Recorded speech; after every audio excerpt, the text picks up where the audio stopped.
Oil ఇన్స్టెంట్గా just 15 మినిట్స్లో అయిపోయే హెల్తీ రవ్వ దోశ అనమాట. చాలా క్విక్గా అయిపోతుంది, అంతే హెల్తీ అనమాట. కంపేర్ టు మనం బియ్యంతో ప్రిపేర్ చేసుకునే దోశ కంటే రవ్వలో ఎక్కువ క్యాలరీస్ ఉంటాయి కాబట్టి హెల్త్కి చాలా బెనిఫిట్స్ ఉంటుంది.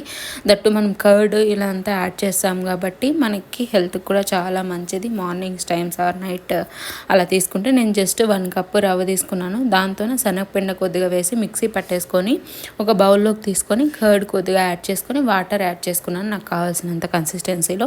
జస్ట్ గట్టిగా కలుపుకోవడానికి మాత్రమే వేసుకొని వాటరు లైట్గా సోడా అండ్ సాల్ట్ కొద్దిగా వేసి ఈ కన్సిస్టెన్సీలో కలిపి ఒక 10 to 15 మినిట్స్ పక్కన పెట్టుకోవాలి. దాని తర్వాత మనకి దోశ బ్యాటర్ ఎలా అయితే కలుపుకుంటాము ఆ కన్సిస్టెన్సీలో వాటర్ యాడ్ చేసేసుకొని ప్యాన్ మీద జస్ట్ వాటర్ స్ప్లింక్ చేసుకొని మాత్రమే దోశ వేసుకోవాలి. ఆయిల్ వేసుకుంటే అది ముద్దలాగా అయిపోతుంది అనమాట.